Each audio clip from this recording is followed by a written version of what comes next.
Welcome back sa ating mga balitang basketball. Ang sagutan kanina, sina DiVincenzo at si Rick Brunson, ang ama ni Jalen Brunson na kasalukuyang assistant coach ng Knicks. Tila pinipersonal daw nitong si DiVincenzo kung bakit siya ay na-trade papuntang Minnesota. Heto ang sinabi ni DiVincenzo para kay Rick Brunson. That's what happens when they let you run the show. Yan ho ang nangyayari kung hinahayaan ka ng Knicks na ikaw yung magkokontrol ng show. Kumbaga sa madaling salita, parang ipinapahiwatig din nitong si DiVincenzo na si Rick Brunson ang nasa likod ng pagtitrade ng Knicks sa kanya. Gustong-gusto ni Donte na manatili sa Knicks, mga idol. Subalit pero mga rumors na lumalabas na ang pagkuha ng Knicks kay Mikal Bridges ay magpapadelikado kay DiVincenzo na mapunta sa bangko.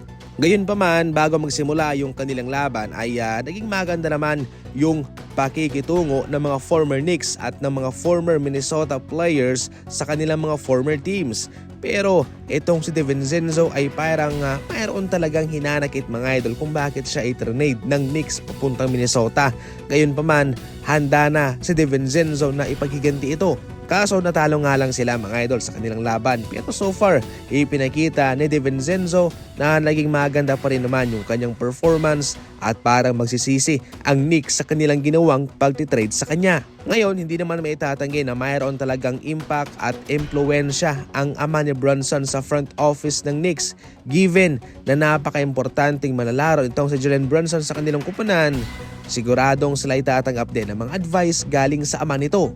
At eto na nga ang isa sa mga advice na naibigay, i-trade si DiVincenzo. Samantala, eto yung mga patunay na kinakailangan na magkaroon ng expansion sa NBA. Itong si Lonnie Walker na isang legit naman talagang magaling na role player, pero ngayon ay pinapirma ng training camp deal ng Boston Celtics at makakapaglaro nga din siya sa kanilang G-League. Gayunpaman, nagpakita muli siya ng kanyang kagalingan sa kanilang laban versus Toronto Raptors, 20 puntos, at nakapukol din siya ng 4 na 3 sa kanyang siyam na binitawan. Magaling itong si Lonnie Walker, pero hindi niya pinapairal yung kanyang pride. Ang mga gantong pangyayari ay dapat na i-consider ng NBA na kinakailangan na magkaroon ng expansion team as soon as possible. Definitely, kapag ikaw isang magaling na manlalaro, hindi ka na binibigyan ng training camp deal. Yung training camp deal kasi ay para lang sa mga undrafted na mga manlalaro at sa mga veterano na. Itong si Lonnie Walker ay hindi naman siya ganun ka-veterano. Kaya definitely, kung mayroong expansion team, mayroong magpapapirma sa mga free agent na ito na wala pang team sa NBA. Sa ating huling balita, mayroong bagong tandem ang Golden State Warriors at yun ho ang tandem ni Kyle Anderson and Draymond Green. Yan mismo ang susubukan ni Coach Steve Kerr, mga idol, sa kanilang mga preseason games.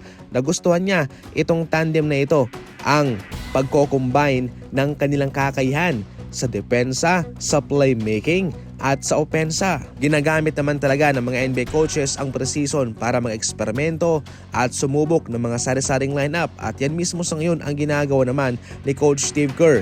And so far, as of now, sa paggawa ko ng video ito ay undefeated sila.